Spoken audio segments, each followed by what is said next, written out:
आप है पास में, आप है साथ में, आप है पास में। प्यार से तुमको पुकारा करूं मेरे बाबा, फिर भी प्यार से तुमको पुकारा करूं मेरे बाबा, मेरे बाबा।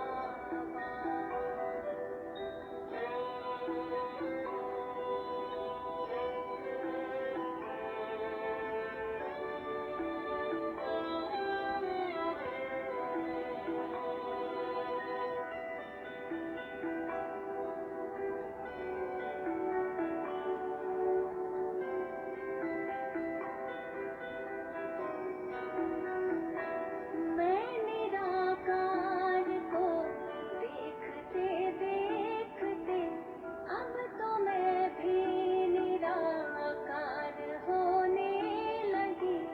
ज्योति बिंदु मेरे आपके ध्यान में, देह दुनिया का मैं भान खोने लगी। देह दुनिया का मैं भान खोने लगी। आप यूं ही पधारे इस धाम में मेरे बाबा, मैं परम धाम में यूं पधारा करूं मेरे बाबा, मेरे बाबा।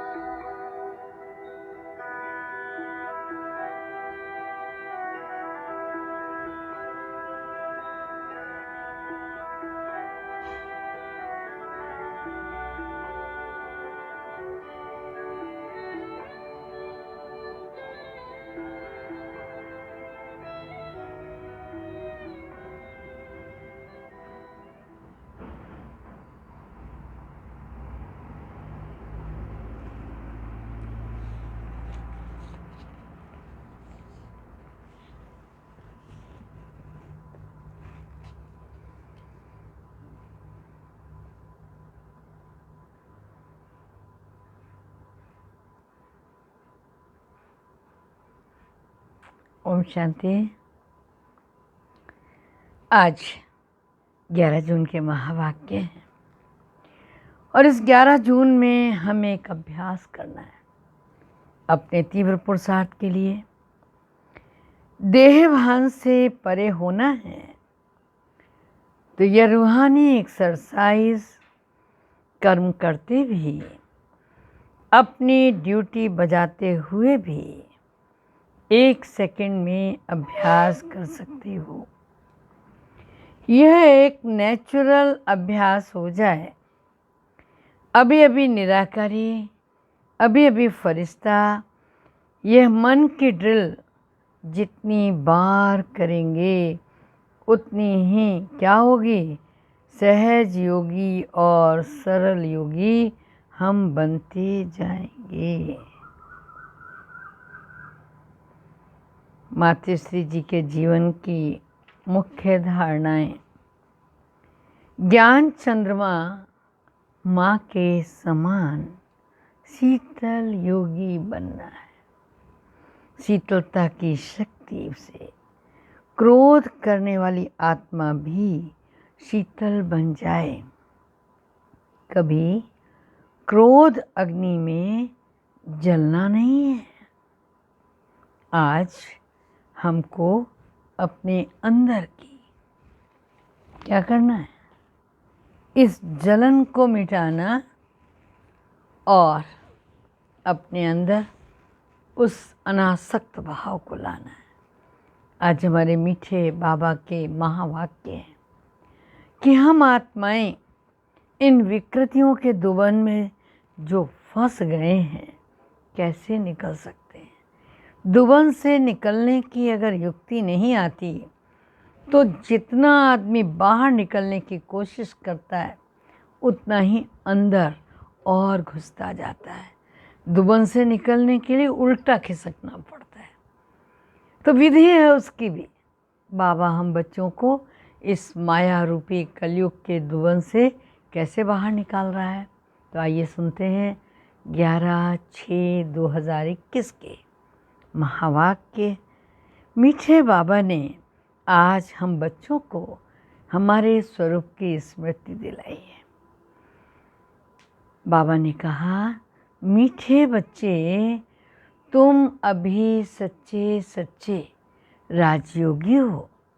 तुम्हें राज ऋषि भी कहा जाता है और राज ऋषि माना ही पवित्र। समझा? प्रश्न है, तुम बच्चे मनुष्यों को माया की रावण की दलदल से, माया रूपी रावण की दलदल से कब निकाल सकेंगे? उत्तर क्या होगा? जब तुम खुद दलदल से निकले हुए होंगे। जब तक तुम नहीं निकले हुए होंगे, सोचना जरा सा, जब तक तुम नहीं निकले हुए होंगे तब तक दूसरे को निकाल कैसे सकेंगे? दलदल से निकलने वालों की बहुत बड़ी निशानी आज बाबा ने सुनाई कि जो दलदल से निकले हुए होंगे, इच्छा मात्रम अविद्या, उनको कभी भी किसी भी चीज़ के लिए ख्वाहिश नहीं होगी। वो हर ख्वाहिश से परे होंगे। एक बाप के सिवाय उन्हें कुछ भी याद ना आए। अच्छा कपड़ा पहने, अच्छी चीज़ खाएं, यह लालच ना हो। तुम पूरा ही वनवाह में हो। समझना बात को। आज जो लोग सूर्य ग्रहण को मानते हैं ना, तो 1:45 से लेकर 6:45 तक कितना ही बढ़िया कुछ हो खाने को खाएंगे, कहेंगे नहीं नहीं सूर्य ग्रहण लगा हुआ है, ऐसे में हमको खाना नहीं चाहिए। तो बाबा कहता है, जब तुम कलयुग की दुनिया के आकर्षण की चीज़ों को देखते हो तो कभी तुम्हारी इच्छा, कभी तुम्हारी आत्मा ये नहीं कहती लाओ हम ये खा लें, लाओ हम ये पहन लें, अच्छा कपड़ा पहने, अच्छी चीज़ खाएं, ये लालच ना हो। तुम तो पूरे पूरे वनवाह में हो। इस शरीर को भी भूले हुए हो। ना मैं कुछ, ना मेरा कुछ। दादी जान की हमेशा एक पाठ पढ़ाया करती थी, ना मैं कुछ, ना मेरा कुछ। तो बाबा ने कहा, मेरा कुछ भी नहीं, मैं आत्मा हूँ। ऐसे आत्माभिमानी बच्चे ही रावण की दलदल से मनुष्यों को निकाल सकते हैं। आज का गीत है, तू प्यार का सागर है, हाँ, तेरी एक बूंद के प्यासे हम। भगवान से आत्माएं चाहती हैं कि सागर से एक बूंद टपका दे, ज़्यादा नहीं। हाँ, ओम शांति हम सब बच्चे भी चाहते हैं ना, लेकिन हमें तो बाबा ने लहरा दिया लहरों में।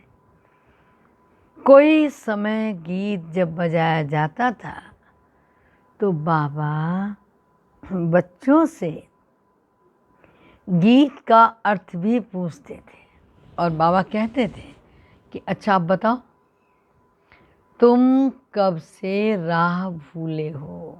हाँ, कोई ने कहा द्वापर से, कोई ने कहा सतयुग से।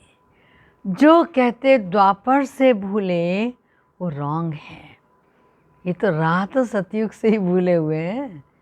राह बताने वाला भी तो भी अभी तुमको मिला हुआ है। सतयुग में राह बताने वाले को कोई जान पहचान नहीं थी, कोई जानता ही नहीं था। वहाँ कोई बाप को जानते ही नहीं थे। गोया भूले हुए हैं। भूलना भी ड्रामा में नूंद है। फिर अभी राह बताने आए हैं। कहते हैं ना, प्रभु राह बताओ। हम सतयुग से लेकर बाप को भूले हुए हैं। बाबा प्रश्न पूछते थे और पूछते भी हैं, पूछते तो थे ही, लेकिन पूछते भी हैं। क्यों? आप अपनी बुद्धि चलाओ। बुद्धि चलाने के लिए यह ज्ञान ही निराला है। निराला है ना। ज्ञान का सागर बाप ही है। बाप सन्मुख समझाते हैं, ज्ञान का सागर, सुख का सागर मैं ही हूँ। तुम भी जानते हो बरोबर, पतित पावन बाप एक ही है और वो आया हुआ है। क्या जानते हो? बरोबर पतित पावन भी एक ही बाप है। यह तो भक्ति मार्ग वाले भी जानते हैं, मानते भी हैं। पावन दुनिया है ही शांति धाम और सुख धाम। अब सुख धाम और दुख धाम दोनों आधे आधे हैं, समझा? यह तो बच्चे अच्छी रीति जानते हैं। क्या जानते हैं? बाप प्यार का सागर है, तभी तो उनको सब फादर कह के बुलाते हैं। तो बाबा ने कहा, परंतु वो कौन हैं, कैसे आते हैं, ये भूल जाते हैं। 5000 वर्ष की बात है। बरोबर इन देवी देवताओं का राज्य था। सतयुग में है सदगति, फिर दुर्गति कैसे होती कौन बताए? बाप ही आकर समझाते हैं, द्वापर से तुम्हारी दुर्गति हुई है, तब तो बुलाते हो। तुम समझते हो यह कोई नई बात नहीं है। बाप कल्प कल्प आते हैं। अभी निराकार बाप आत्माओं को समझाते हैं। कोई भी अपनी आत्मा को नहीं जानते हैं।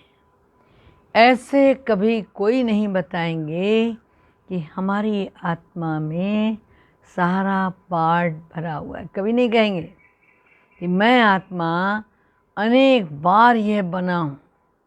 मैंने पहली बार थोड़ी ये रोल किया है, अनेक बार किया है, मैंने ये पार्ट बजाया है।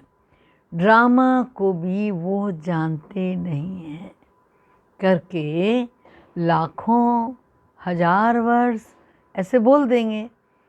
हाँ, तो बाबा ने कहा ड्रामा रिपीट होता है, ये तो कहेंगे ना। यह ज्ञान बाप ही बच्चों को सन्मुख देते हैं, मुख से बात कर रहे हैं। तुम जानते हो, हमको शिव बाबा ने ब्रह्मा द्वारा अपना बनाए ब्राह्मण बनाया। शिव बाबा का ये बच्चा भी है और बाबा कह रहा बन्नी स्त्री भी है। देखो कितने बच्चों की संभाल की जाती है। अकेला मेल होने के कारण बाबा ने क्या किया, सरस्वती को भी मददगार बनाया कि इन बच्चों को संभालो। यज्ञ था ना इतना बड़ा, कैसे संभालता। यह बातें शास्त्रों में हैं नहीं, यह प्रैक्टिकल। बाप ही राजयोग सिखाते हैं। जिनको राजयोग सिखाया वह राजाएं बने। 84 जन्मों में आए। बाइबल, कुरान, वेद शास्त्र आदि पढ़ते तो बहुत हैं, परंतु समझते कुछ भी नहीं। अभी तुम कोई तत्व योगी नहीं हो, तुम्हारा तो बाप से योग है। तो बाबा ने कहा अर्थात बाप की याद है। तुम अभी राजयोगी, राज ऋषि अर्थात राजयोगी हो। तो बाबा ने कहा राज ऋषि हो तो फिर तो योगी राज हो गए।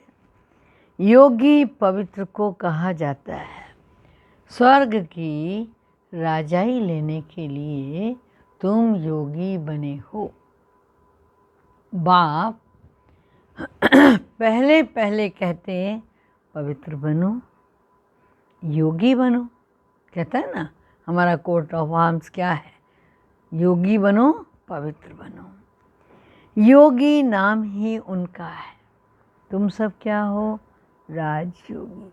शंकर की जब भी प्रतिमा दिखाते हैं तो योग मुद्रा में बैठे हुए थे। योगी ही तो आके योग सिखाता है।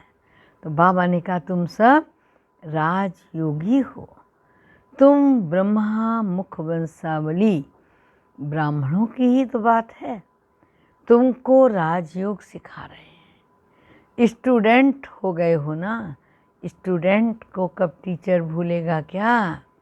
जानते हो शिव बाबा हमको पढ़ा रहे हैं, परंतु माया फिर भी भुला देती है। तुम अपने पढ़ाने वाले टीचर को ही भूल जाते हो। क्या हाल है तुम्हारा? हाँ, पढ़ाने वाले टीचर को भूल जाते हो। भगवान पढ़ाते हैं, अरे ये समझो तब तो नशा चढ़े। नशा चढ़ना चाहिए ना, तो नशा चढ़े। स्कूल में भी ICS पढ़ते हैं, कितना नशा चढ़ता है। तुम बच्चों को 21 जन्मों के लिए, हाँ, भगवान स्वयं राजयोग की पढ़ाई पढ़ाता है। पढ़ना तो फिर भी होता है, राजविद्या भी तो पढ़नी होती है ना, भाषाएं आदि सीखनी होती हैं। तो तुम बच्चे समझते हो, क्या समझते हो? सतयुग में हमने यह राह भूलनी शुरू कर दी थी। फिर एक एक कदम, एक एक ढाका, बाबा ने एक नया शब्द इस्तेमाल किया, एक एक ढाका, हाँ, पौड़ी, स्टेप, एक एक जन्म में नीचे उतरते आए। अभी तुमको सारा याद है, कैसे हम चढ़ते हैं, कैसे हम उतरते हैं। यह सीढ़ी अच्छी रीति याद करो। 84 जन्म पूरे हुए, अब हमको जाना है। तो खुशी होती है, यह बेहद का नाटक है। आत्मा कितनी छोटी है, पार्ट बजाते बजाते आत्मा थक जाती है। तब कहते बाबा राह बताओ, तो हम विश्राम पाएं, और केवल विश्राम नहीं पाएं, सुख और शांति भी पाएं। तुम सुखधाम में हो तो तुम्हारे लिए वहाँ सुख भी है और वहाँ शांति भी है। वहाँ कोई हंगामा नहीं होता। कहाँ? सुखधाम में। वहाँ कोई हंगामा नहीं, आत्मा को शांति है। तो शांति के 2 स्थान हैं, एक तो शांति धाम है और दूसरा सुख धाम है। दुख धाम में अशांति है। ये पढ़ाई है, तुम जानते हो बाबा हमको सुख धाम वाया शांति धाम ले जा रहे हैं। तुमको कहने की दरकार ही नहीं है। क्या कहने की दरकार नहीं है? पार्ट बजाने में हमको मज़ा आता है, खुशी होती है, हाँ, कि शांति की हमको खुशी नहीं है, ये कहने की दरकार है? बाबा ने कहा तुमको कहने की दरकार नहीं। तुम जानते हो हम यहाँ आए हैं पार्ट बजाने, फिर जाना भी है। तो ये खुशी है, शांति की खुशी नहीं है। पार्ट बजाने में हमको मज़ा आता, खुशी होती है। आए फिर जाना। जानते हैं बाप को याद करने से क्या होगा?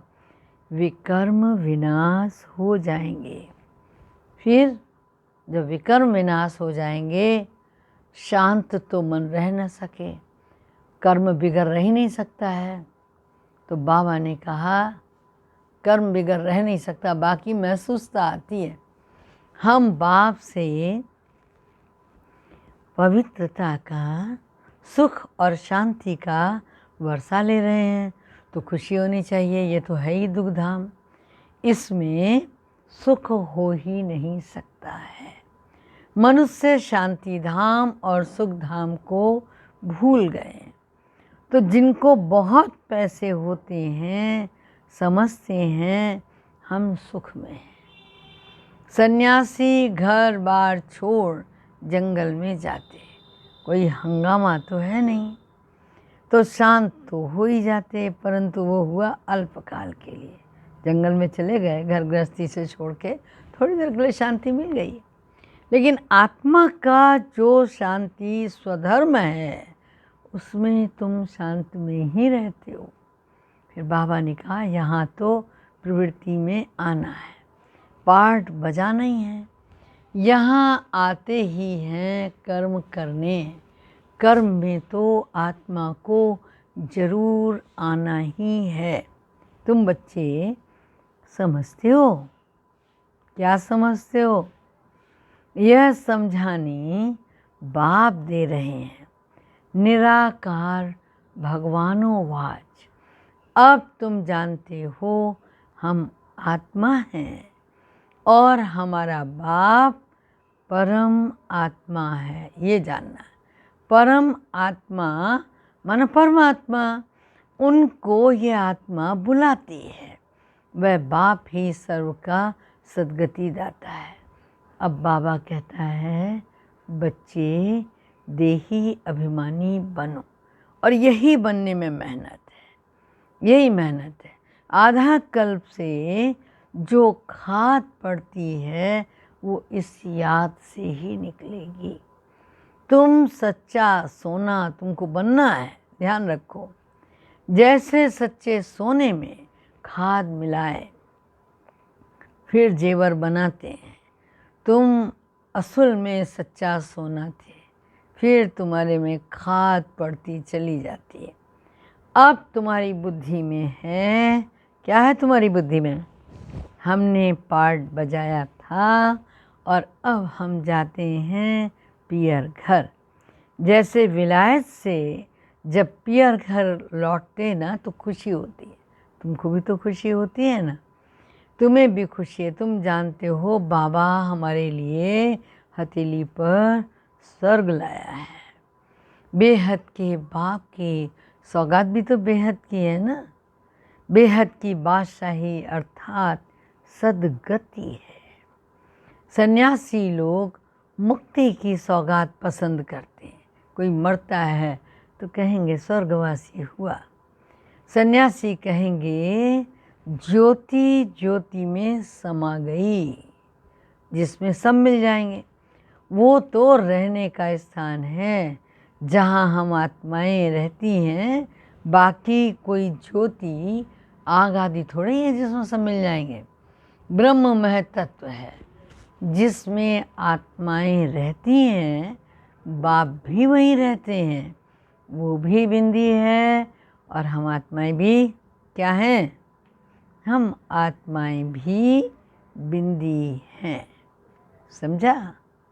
वो भी बिंदी, हम भी बिंदी। बिंदी का अगर किसी को साक्षात्कार होता है तो समझ में नहीं आता। बच्चे बहुत कहते बाबा को याद करने में दिक्कत पड़ती है। क्यों? क्योंकि अभी तक हम जो कुछ करते आए साकार में बड़ी मनोहारी मूर्ति देखते आए। कभी मर्यादा पुरुषोत्तम राम की, कभी योगीराज कृष्ण की। तो उन मूर्तियों से बुद्धि योग लगाना ज़्यादा सहज है। और जब कहा जाता है निराकार को याद करो, तुम भी बिंदी हो वो भी बिंदी है, तो बहुत से बच्चे कहते हैं बाबा बड़ा मुश्किल है, बिंदी को याद करने में दिक्कत होती है, कैसे याद करें। आधा कल्प तो हमने बहुत बड़े शिवलिंग के रूप में याद किया, वह भी बाप समझाते हैं। सोचो, बिंदी की पूजा तो हो न सके, इसीलिए तो पार्थिव शिवलिंग बनाए गए। इनका मंदिर कैसे बनाएंगे? बिंदी तो देखने में भी नहीं आती कई बार, हाँ, इसलिए शिवलिंग बड़ा बनाते।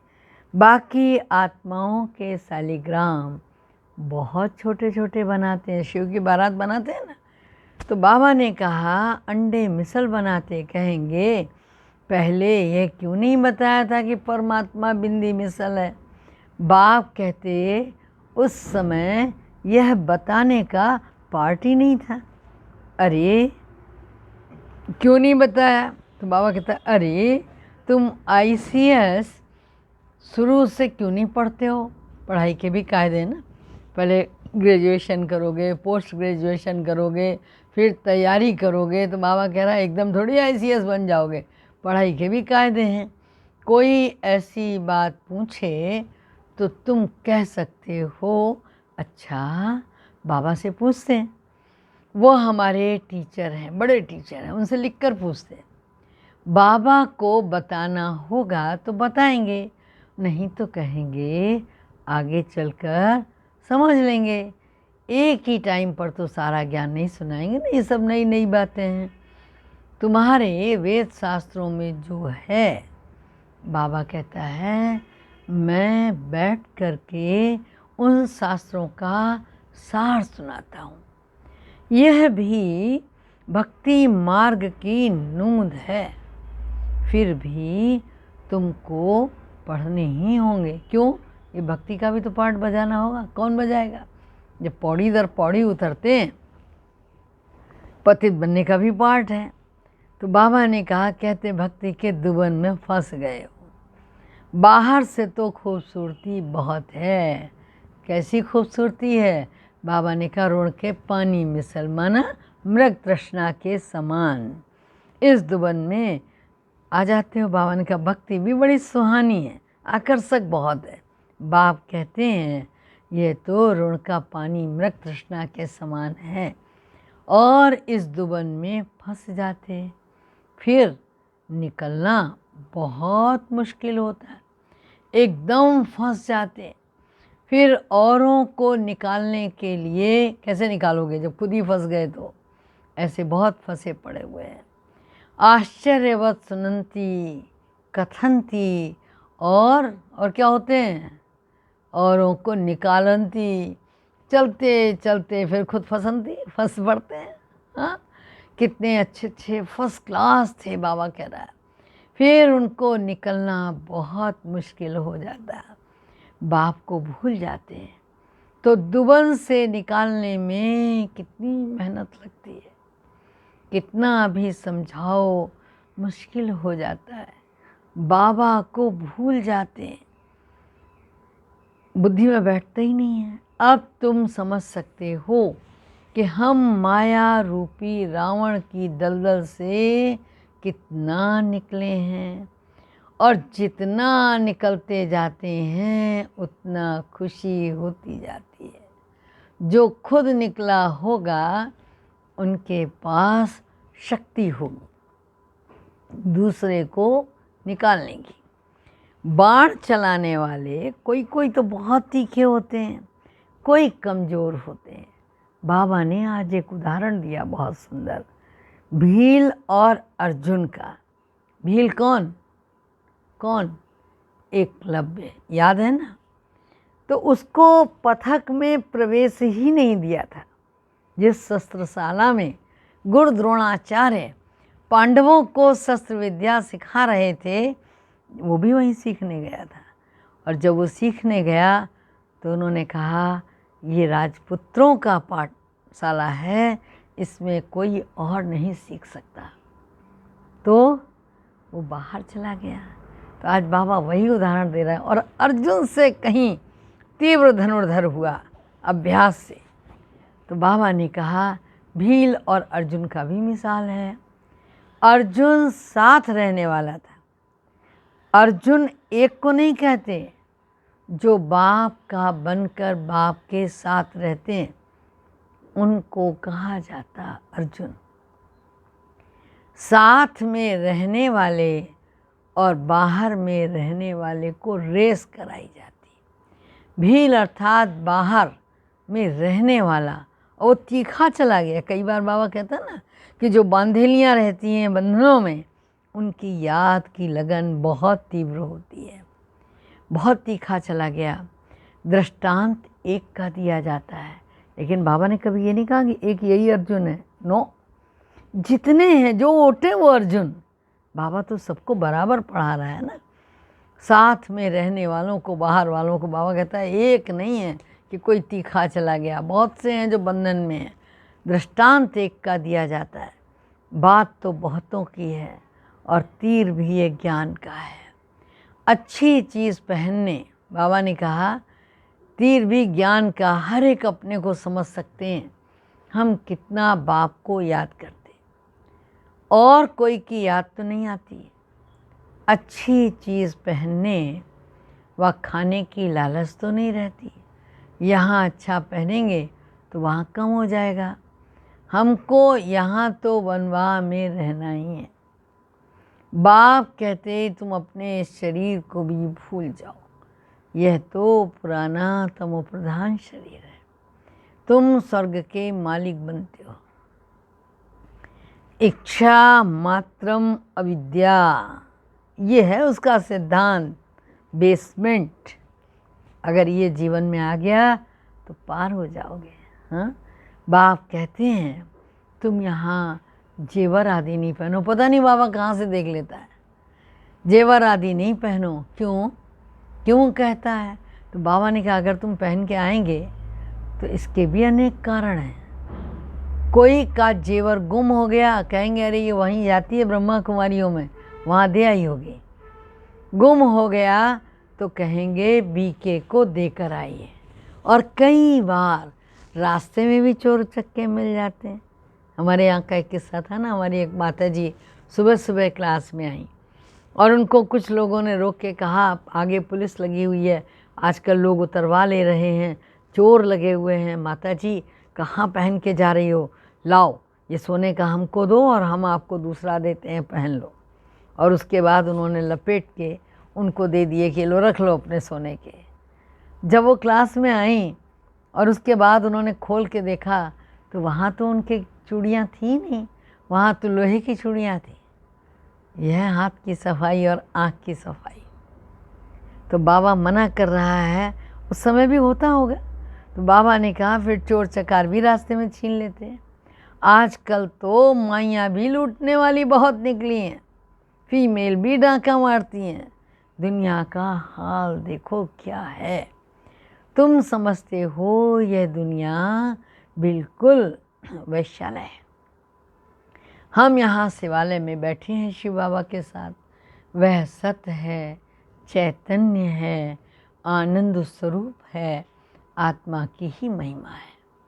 आत्मा ही कहती है मैं प्रेसिडेंट बना हूँ, मैं फलाना हूँ, और तुम्हारी आत्मा कहती है हम ब्राह्मण हैं, ब्रह्मा मुख वंशावली है, हम ब्राह्मण हैं, हम बाबा से वर्षा ले रहे हैं।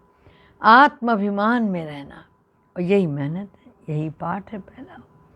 यह मेरा फलाना, ये मेरा ठिकाना, अरे ये याद रहता है और हम आत्मा भाई भाई हैं, ये सब भूल जाता है। यहाँ मेरा मेरा छोड़ना पड़ता है। मैं आत्मा हूँ, इनकी आत्मा भी जानती है। बाप समझा रहे हैं, मैं भी सुनता रहता हूँ। पहले मैं सुनता हूँ, भल मैं भी सुना सकता हूँ, परंतु बच्चों के कल्याण अर्थ कहता हूँ। तुम सदा समझो कि शिव बाबा समझाते हैं। विचार सागर मंथन करना बच्चों का काम है। जैसे तुम करते हो वैसे ही मैं भी करता हूँ, नहीं तो पहले नंबर में कैसे जाएंगे। लेकिन अपने को बाबा गुप्त रखते हैं। अच्छा, मीठे मीठे सिकी लदे बच्चों प्रति माता पिता बाप दादा का याद प्यार और गुड मॉर्निंग। रूहानी बाप की रूहानी बच्चों को नमस्ते नमस्ते नमस्ते, ओम शांति।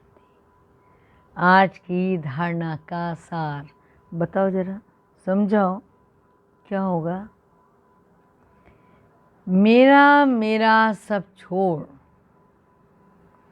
अपने को आत्मा समझना है और आत्माभिमानी रहने की मेहनत करनी है। यहाँ बिल्कुल बाबा ने कहा किसमें रहना है, वनवाह में रहना है। ना अच्छा खाने की ख्वाहिश, ना अच्छा पहनने की ख्वाहिश, कोई भी पहनने खाने की इच्छा से इच्छा मात्रम अविद्या बनना है। दूसरी पॉइंट है, पाठ बजाते हुए कर्म करते हुए अपने शांति और स्वधर्म में स्थित रहना है। शांति धाम और सुख धाम को याद करना है। इस दुख धाम को भूल जाना है। फिर बाबा ने वरदान दिया, क्या? हर संकल्प, समय, शब्द और कर्म द्वारा। क्या क्या बताया? हर संकल्प, समय, शब्द और कर्म द्वारा ईश्वरीय सेवा करने वाले संपूर्ण वफादार भव। संपूर्ण वफादार उन्हें कहा जाता है, किन्हें कहा जाता है? जो हर वस्तु की पूरी पूरी संभाल करते हैं और कोई भी चीज़ व्यर्थ नहीं जाने देते। जब से जन्म हुआ तब से संकल्प, समय, कर्म सब ईश्वरीय सेवार्थ हो। यदि ईश्वरीय सेवा के बजाय कहाँ भी संकल्प व समय जाता है, व्यर्थ बोल निकलते हैं या तन द्वारा व्यर्थ कार्य होता है, तो उनको संपूर्ण वफादार नहीं कहेंगे। ऐसे नहीं, एक सेकंड में एक पैसा व्यर्थ गया तो क्या बड़ी बात है, नहीं।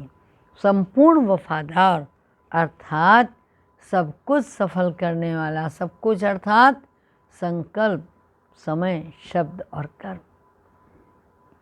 आज का स्लोगन है, श्रीमत को यथार्थ समझकर उस पर कदम कदम चलने में ही सफलता समाई हुई है। अच्छा, ओम शांति। चलो बाबा को याद करें।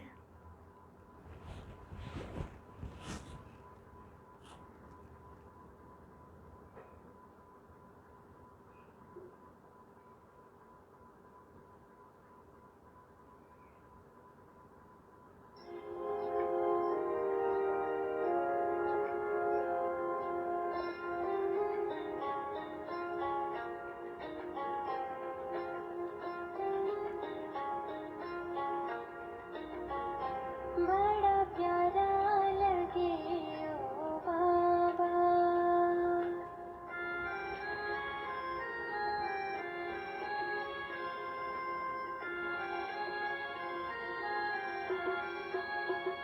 बड़ा प्यारा लगे ओ बाबा, सदा साथ तुम्हारा, बड़ा प्यारा लगे ओ बाबा, सदा साथ तुम्हारा, तेरे प्यार के आगे सब कुछ दिल में बिसारा, तेरे प्यार के आगे सब कुछ दिल में बिसारा, बड़ा प्यारा लगे ओ बाबा, सदा साथ तुम्हारा, बड़ा प्यारा लगे ओ बाबा।